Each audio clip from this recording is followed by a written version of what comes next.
here that I've never seen before. She was born in 1988. She's a former smoker, and I need help because I don't know how to operate.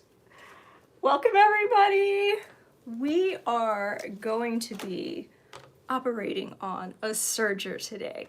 If you're not familiar with what a serger is, you're not alone. I had no idea what they were until I started sewing about 10 months ago, and then I learned that there's difficult fabrics that people like to sew and some things called overlock machines or sergers that can do a little bit of some different tricks than a standard sewing machine.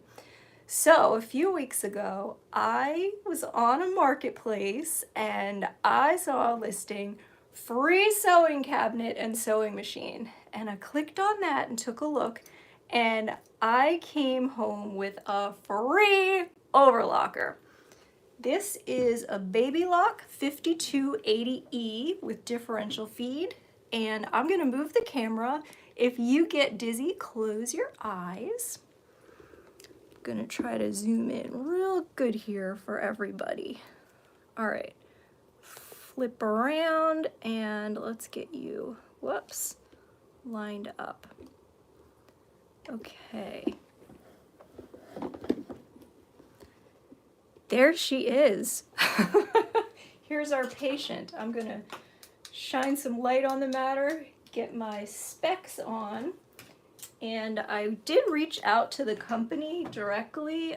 Babylock is a very well-known company, and they gave me the manual free of charge. They replied to my email in a couple of days. So again, this is it looks like the BL5280E.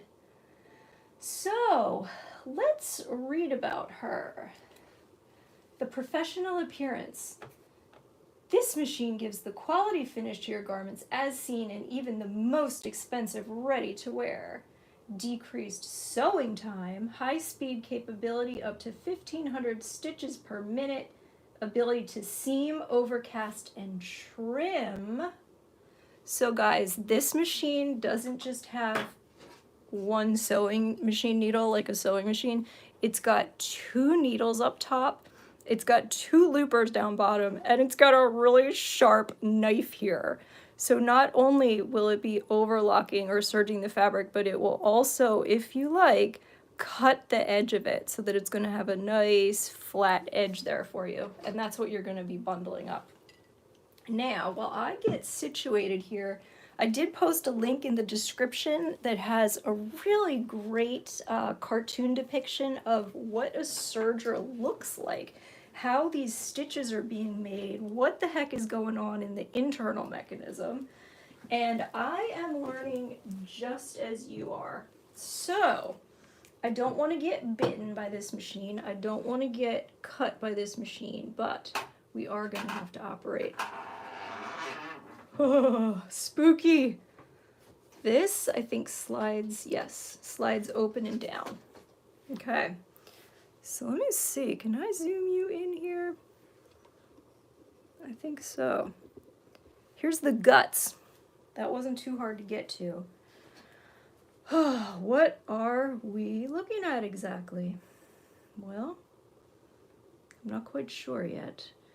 I can tell you, and you might not be able to see right now, but on this door here, there's a little map that shows basically how you would thread this machine.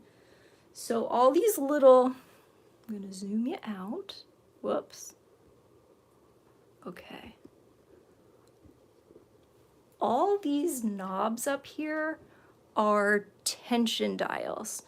So right now, this is how it came. Each one is set to number 9, which is the highest tension. And what happens is these cones of thread up here, I think they're called cones, they're ginormous. They're way bigger than a normal spool of thread. But what these do is they get threaded through this machine in this really particular, complicated manner that's all outlined very clearly on this door. And then they're going to various parts of the machine. It's really filthy in here. Oh my goodness. And then once they're all threaded in the right manner, look at this. Can you see what comes out the other end? Ordinarily, this of course would be, you know, going around the edge of your fabric. But this is just so weird. Like, how does this even work? Where do we start? So close your eyes again. I'm really gonna try to get you close here. Okay. We're gonna do a little bit of clean out. Oh my goodness. Hello, my so-called life. Hello, Beth S. Hello, everyone who's watching. I really need some help because I've never done this before. All right, look how dirty it is in here. This is all like, oh my goodness. As I said, she is a former smoker. Congratulations on quitting Babylock. But in addition to being old, she's also filthy. And yeah, we got our work cut out for us. So I do have some materials here. I've got some alcohol wipes, isopropyl alcohol, a little spray bottle of water, some screwdrivers, and this little brush I think is going to be really helpful. So let's just start there. Get some of this old grime out of here. And it's not that easy to do, I'll tell you. I might need a smaller brush. Some other things that are good for this, and maybe I'll grab some, are Q-tips, little cotton swabs, and also like any sort of cleaning tool that you have for a sewing machine could also be helpful for this. Oh my gosh, I feel like I'm trying to sweep the most awkwardly shaped miniature floor with a dollhouse or something. It's hard to get in here, guys. Just gonna do what we can. Oh my gosh, there's like all this grime and dust, and it's like coated on here, and it's all over the thread. And yeah, I don't know the last time this machine has been plugged in or operated. I'm guessing it's been probably a couple of decades. Probably 10 years at the very least. So if we can get her running again, that'll be really cool. These old machines are often just real amazing works of mechanical wonder. I have a couple of sewing machines from the 60s, and I've been able to fix them up pretty much without any fuss. And I'm very grateful that I've got a little bit of, a very little bit of experience there, because this might be a bit more complex. All right, this is like really repulsive down here, but look, I'm actually just, you can't see what I'm doing. Let's see. I'm underneath the floorboards here now, just kind of sweeping out a lot of ancient fabric. Some of it almost looks like cardboard, like, I don't know, maybe somebody's hamster was living in here or something, because it's really disgusting. Okay. All right, guys, let's start there. She's cleaner than she was, although clean is really a real stretch there. Okay, so let me take you over here. Close your eyes, close your eyes. Okay, zoom, zoom, zoom. Can you all see that there are two needles in here? We got one on the left and one on the right. And one has a hole that's up a little higher and one has a hole that's up a little lower. I don't know if they're identical needles to each other, or maybe just they're like one's in further than the other one.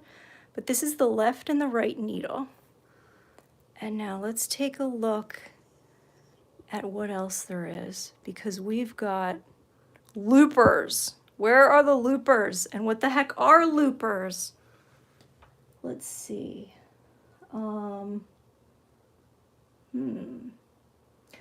Well, there's some kind of knife blade here, it looks like. And I think I'm going to probably have to turn the hand wheel in order to... I think this is a looper. This thing right here, it's a little bit hidden behind. I'm sorry. Okay, look, I'm going to turn the hand wheel. Let's see what moves. Oh my gosh! Look at this. Okay, let me point. This looks pretty sharp and scary. Go away! We're scared of you. Oh my gosh, look at this. Is, I assume, a looper, because look, that has a thread going through it. So this is a looper here. This, I think this is the blade. Is this a looper? What is this thing? There's some thread going behind this, or, oh, is this a looper? No, that looks like a blade. If anyone knows where the other looper is, oh my gosh, look at this. Oh my gosh. I hope your view is all right. I might need to adjust you. Did you just see what happened back here? I don't think you did. Close your eyes if you get dizzy. Okay. Look how grimy this still is. I'm a little embarrassed. My floors are dirty. Okay. This back here, maybe I should bring you to the other side. This is the stuff I was telling you about. So this is these 4 strings right now intertwined with each other. And there's this thing, here, you know what? We're going for a little walk around the neighborhood. We're going to the south side of town. Here we go. How's this angle? Bam. Okay. This is coming out here. And there's this like, I don't even know what to call this. There's like a metal protrusion back on this side. It kind of looks like this. And as each of these threads is kind of like looping up and tying around it, it's building off of this metal thing back there and then coming off the end. And here's as it's coming off. And you can also see over here, so machines, sewing machines and sergers have feed dogs. And it's kind of this, you know, like escalator belt under here. We are operating. And this, because this machine has what's called differential feed, I'm actually not sure. I'm not sure if all sergers have upper feed dogs too, or if just differential feed ones do. It's hard to say because I've got no experience. Oh, I just found something up here. Look at this thing. Ew, this is so dirty. Okay, let me play around with a couple things. And if I cut my finger off, it's, you know, it's not the end of the world, but it's not how I want to be spending my afternoon with my finger wrapped up. So this is the blade. How do we adjust the blade? I think there's an easy way to do it that, okay, here we go. Look, I just pushed this thing over and now this can come up and out of the way. So this would mean that the edge of my fabric wouldn't be getting cut as it's being serged. So that is good to know. How to get replacement blades for this machine? I think I have a couple that came with it. But hopefully I could get that at like Singer Parts Online or something. Oh my gosh, there's another thread looping through this little thing. Okay, let's take a little break because threading a serger is about, hang on one second here. It's about one of the hardest things that I can think of. Not in the sense that it's really hard, it's just complex. So you're not like threading through one thing, you're threading one, and then you're threading the second one, and then you're threading the third and the fourth. And as I said, there is a diagram on here and also then the instruction manual how to do that. But there's a trick. So the trick that was suggested to me is do not ever, ever,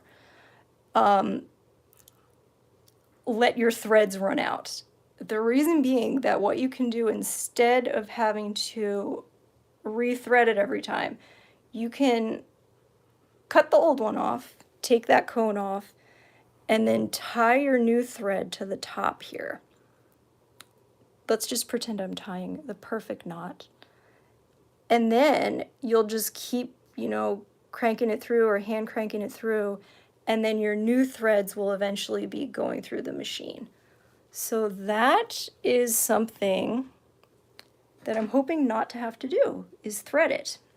And so far, like I said, I've never plugged this machine in. I really have not given it a good cleaning yet, besides what you did. I've not oiled it, but those are things that I'm gonna try to do, and then maybe we'll plug her in and see if she runs. Still very dirty in here. I'm not very good at cleaning, guys. It's one of my least favorite tasks, but at least I know where the sharp things are. So let me just get a little bit of, I don't know, alcohol on here to get some of this really like deep grime out. And then I'm going to take a look at the manual and get some oil on here.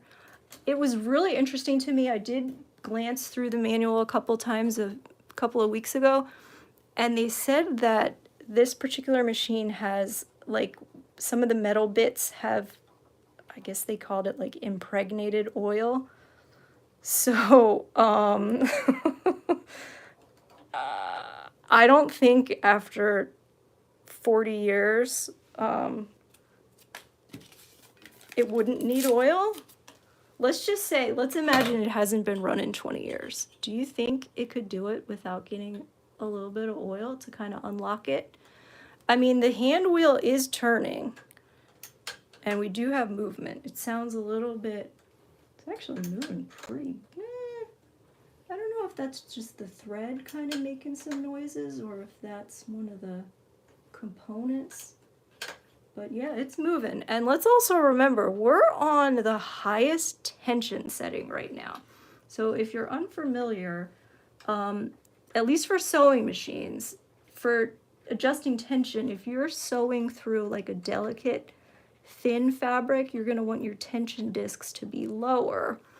Whereas if you're sewing like an upholstery factory fabric, or like many layers of denim or something really tough like that, you would increase your tension on your upper tension disc. Now, in a sewing machine, you got a bobbin, so you have like two different tensions that are kind of playing against each other. This one, each of these different 4 threads has a different tension. And it seems to me like for my vintage sewing machines, when I do tension adjustments, I kind of just do it, it's like hit or miss. It's kind of done by feel almost. But for these, it's great because the instruction booklet has a whole section on, like, depending on what you're doing, what tension you're going to set your dials to. So look at this. We can do 4 thread serging, 3 thread serging, 2 thread serging, narrow rolled edging, and then there's also differential feed adjustment. Oh my gosh, there's a lot to read about. But let's see. Over edging, overcasting, 4 thread serging. 7-1. And then chart for tension adjusting. That's down here. So that's page 34. Let's skip to there and see what it says. I mean, I wonder what they were doing that they're all set on 9, or if it just kind of, whoops, ended up that way. I'm not quite sure. Let me lock this screen. Okay. What do we got here? Chart for tension adjustment. Oh my gosh. And then we have stitch length and stitch width, which I have not even considered yet. What is this? Oh, there's so many different things that we need to adjust correctly. I feel like this is not the page that I wanted.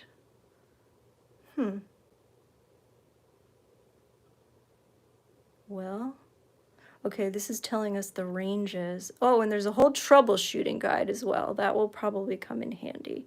Cleaning, light bulb, replacing knives. Let's go to cleaning. Okay, so here, your serger needs no oiling for many years because the major moving parts are made from oil-impregnated metal. Use the cleaning brush often to keep lint off the knives, needle, and feed dogs. So we do, oh, and they do recommend an aerosol lint remover. That's good to know. I don't usually use them, but it might make the job of cleaning easier. Okay, so that's that. Where is this chart that I swear I saw before that didn't seem to be at the end of the booklet?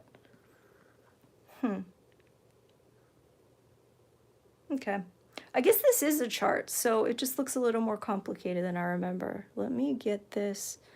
I want to make it so it's landscape so we can see it better. Okay. This might be a little easier for my eyeballs anyway. So let's just say we're using medium weight fabric. Needle size is going to be 11 to 14. I don't know what's in there, but we're just going to say that we have that. And then that specifies what thread, stitch type. Let's say that we're doing 4 threads seaming or overcasting. So we're going to do our stitch length to 3. Stitch length, where are ya? Okay, I see it. It's over on this side. Wait. No, it's not. Where's the stitch length? I could have sworn I saw it before. Oh yeah, it's down here. So there's a, if you can see the top of this red, that's the stitch length adjuster. So I said 3. Right now it looks like it's, well, where's the dot? Okay, I guess it lines up with this notch here. It looks like it's on about 6 right now. The lowest is 3.5 and the highest is 7.5. And what did I say it should be? 5.7 to 7.5. Okay, let's go back to there. It's only got 2 marks on it, 3.5 and 7.5. So we're in between them.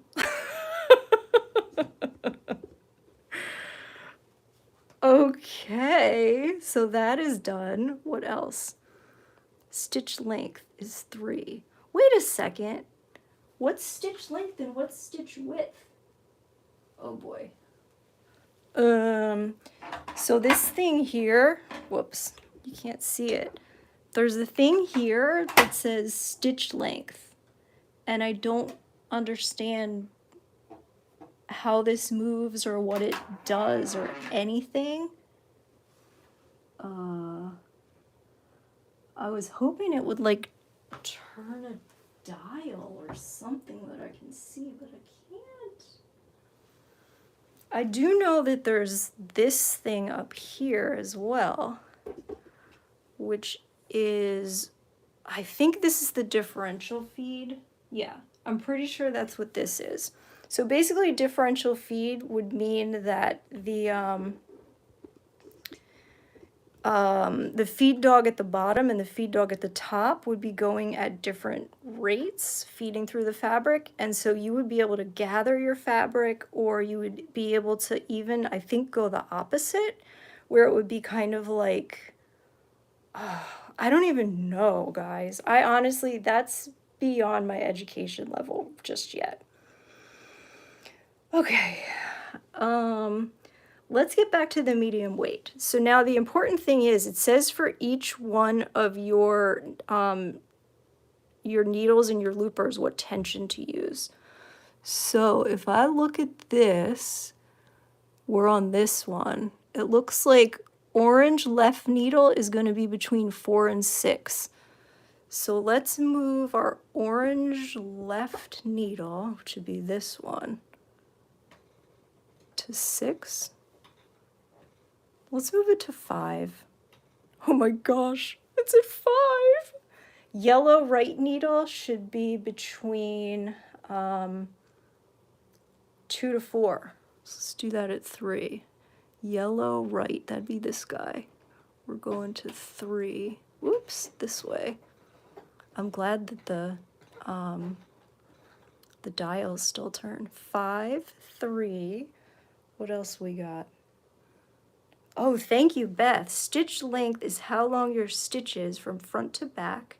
Stitch width is the width of the fabric, such as a zigzag. Perfect. That is very helpful. Oh,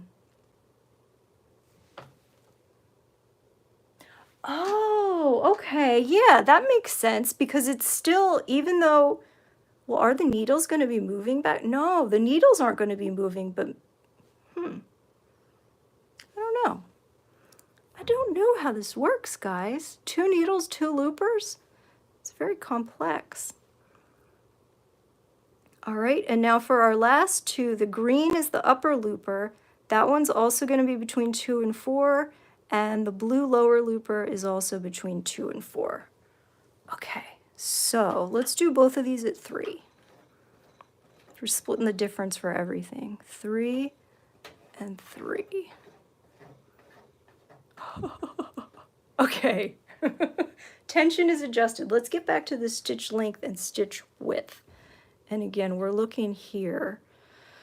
Stitch length is 3, stitch width is 5.7 to 7.5. I do think that this indicator here, that red one, is the stitch width, because this starts at 3.5, goes till 7.5. So this is stitch width. Width is red, width is red. And it says we can do 5.7 to 7.5. I'm kind of in the middle for that. Now, stitch length is 3. Where do we see any kind of dial that is responsible for stitch length? Thank goodness for glasses here. Okay.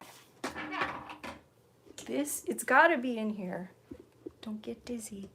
That says stitch length right there. And there is a knob and this is like a red arrow pushing down. What does this do and how do I turn it and what is it? Am I missing a dial? How does this work? I'm not quite sure about this stitch length thing. Thank you, Beth. She's encouraging me, saying I'm doing great. Stuff can get very confusing. But yeah, if you tinker around long enough, it'll start making sense. Whoops. Oh no. Uh-oh. I gotta go back to med school. Looks like these 2 were already broken. And I think this one, fortunately, it just slid off. So let me slide that back on there.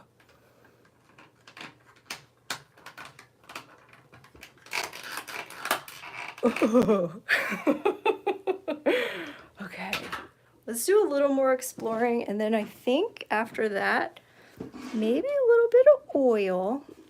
And maybe we'll plug this puppy in. Seeing anything for stitch length? Not me. Nope. I could look it up in the book. Ooh. It will fit right back on. It did! We're lucky. She's sturdy. She is a sturdy, sturdy girl, I think. Okay. Let me take a peek at, what did I say? Stitch length or oiling? Let's just skip to oiling. I'm feeling risky. So, I don't need to know about needles, light bulbs, or specialty thread. I need to know about where to oil this machine. I saw it in another video. I think it's basically, there's a part down here. I think it's this, whoops. I think it's like this, I want to call that a bar, but that's not what it's called.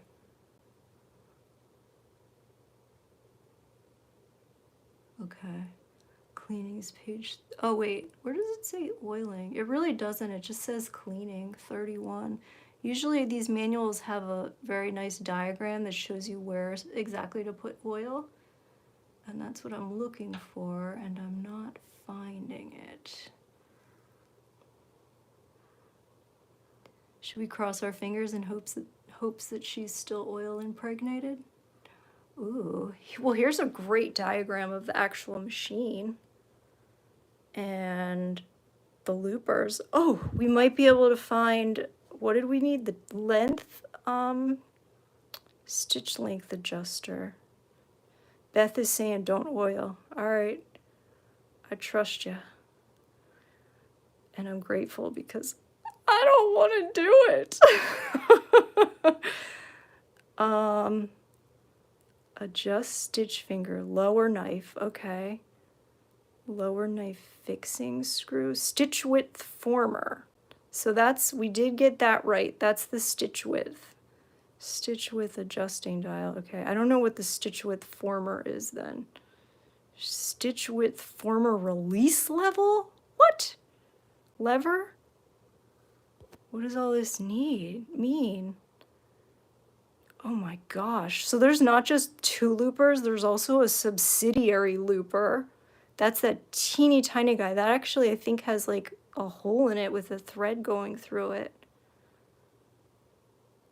That's a needle guard. Lower looper, upper looper. Okay, I'm kind of maybe just dragging my feet a little here because I'm a little nervous to run this machine. But let's should we close her up to run her? Yeah.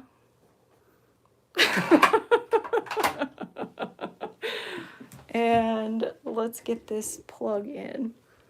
Don't get dizzy. Okay, so here's our foot pedal. Hopefully it'll work. Solid state speed control. And I guess it's the right amperage and all that. These Babylock machines, this one says it's precision engineered in Japan.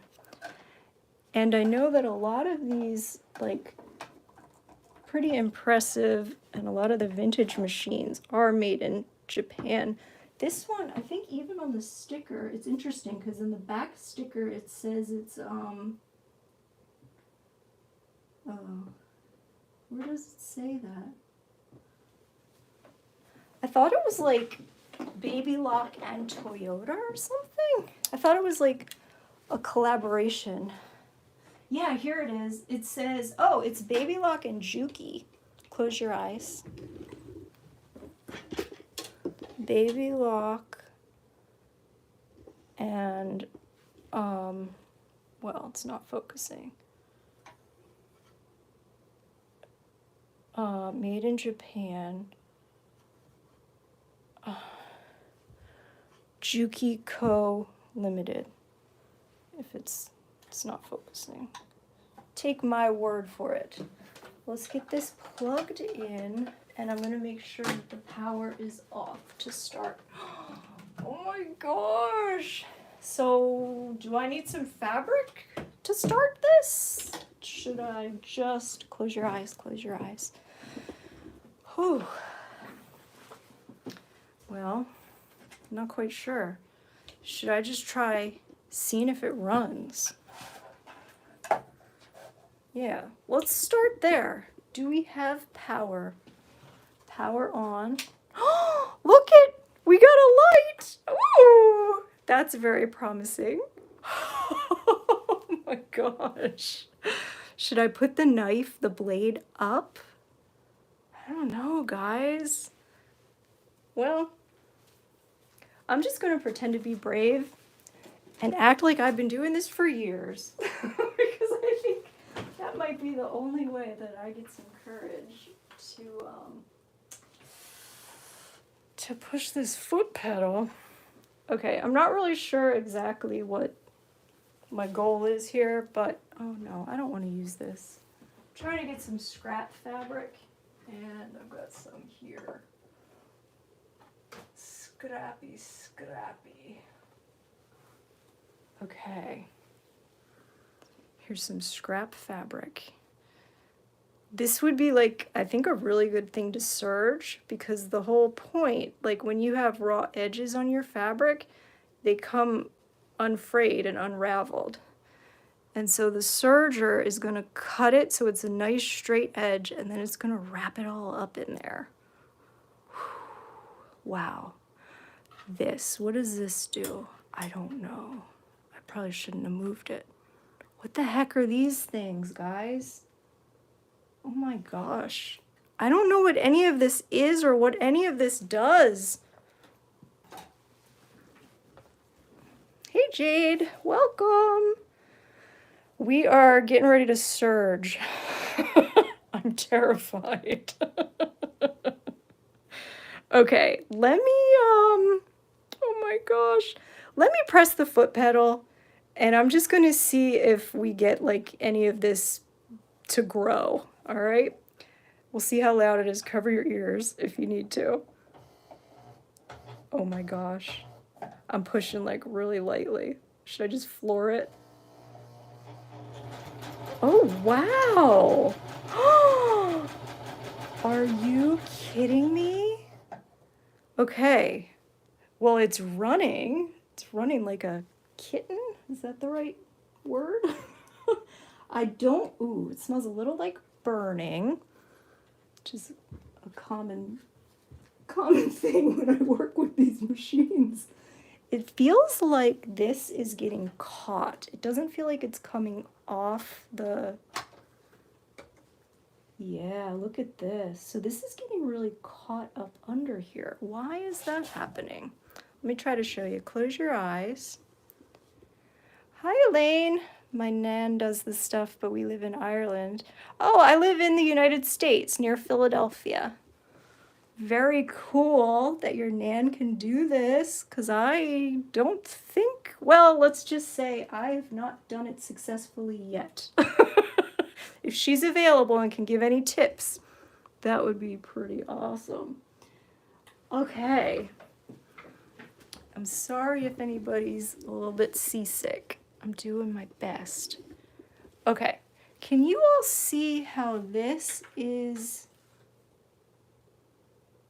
under here? It's like, no, you can't see from this angle. Well, just trust me. We're getting like all tangled up, and I don't know. I think it's a problem. How would that, let me see if I can like lift up the needles and maybe pull it out of the way. Oh, maybe. No, not quite. Oh.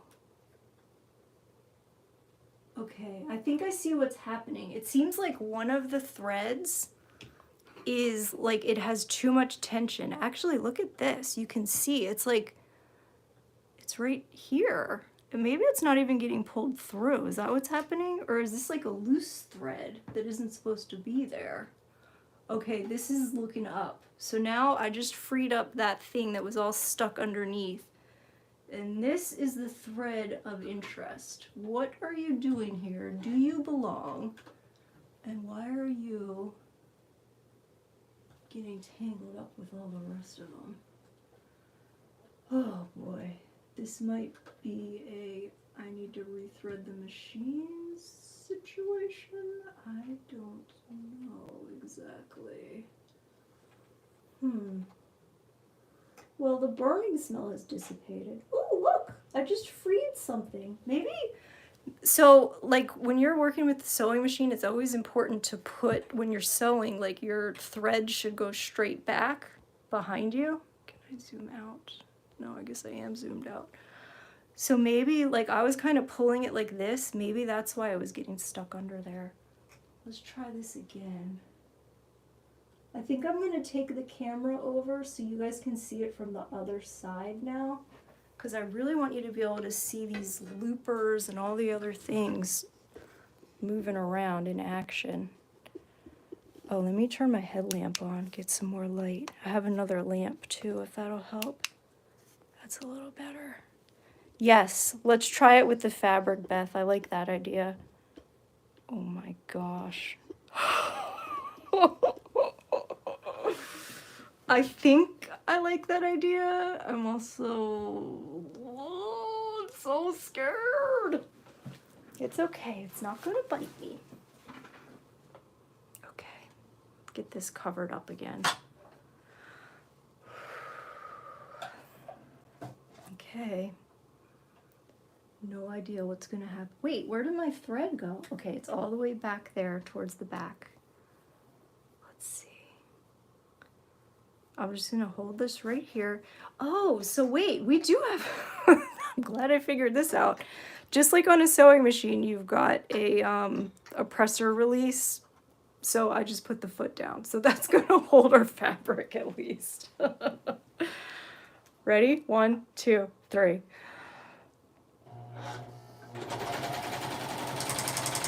My gosh, it's cutting! Are you kidding me? Okay, well, let's take a look here. There's definitely something going on with the tension or the threading. Maybe a thread broke. Let me get this closer. Wait, how do I get this out is the question. Needles out. It's like stuck on there. There's something going on with one of these threads, and the downside of them all being the same color is I don't really know which thread is the problem. Okay, let me, yeah, okay, I'm out of here now. Huh. I'm counting 5 threads instead of 4. So that's interesting. But anyway, let's take a look at what we did. Oh my gosh. First of all, this thread is quite filthy. I'm glad she quit smoking. It's a bad habit. And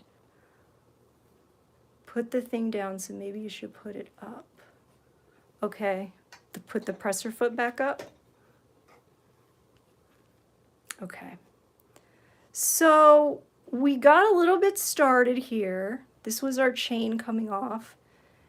And then we lost a couple threads, but look. Oh, so you know what I think this is? I feel like these two are probably the needles. Oh my gosh, maybe they're not. So we've got twin needles, one right next to the other, and they both have, let me take a close look here. They both have thread going through the needle eyes. One is this really dirty colored one, extra dirty. The extra dirty colored thread, oh, you know, that maybe doesn't belong on that side. Yeah, you know what? I think I just found one thing to fix. Can you see what I'm doing? This little thread here, there's like 2 little circular things. They were both on the right side, and now I just put the left one over on the left side, where I'm assuming it should be.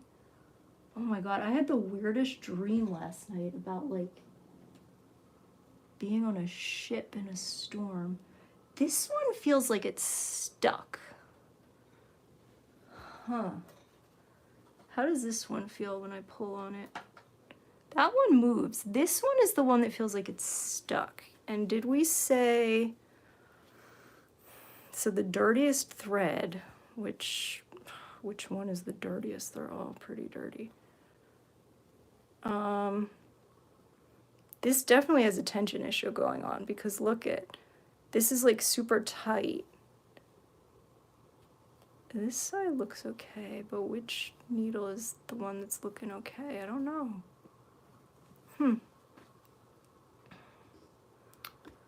Okay, presser foot, not the feed dog. Okay. Well, guys, I'm pretty impressed with how far we got. Believe it or not, this has been going for 45 minutes. So I'm gonna call it a day. And these are great things you guys are asking. So Elaine, my day is going well. I hope yours is too. And then Beth S said that the presser foot is possibly where should be raised, I think. Stuck thread, yeah. Oh my gosh, Elaine, your family sounds amazing. Beth's suggestion is to take it in for a clean by a professional. It's a great suggestion. And yeah, maybe we will go that route. We shall see. Let me flip you guys around so I can say goodbye. And thank you for going on this serging adventure with me. We'll see if it leads us anywhere. And I sure had fun. I had a little bit of an adrenaline surge there. And yay for vintage sewing and vintage sewing machines. Thanks so much for watching, and happy sewing, happy creating. Bye-bye.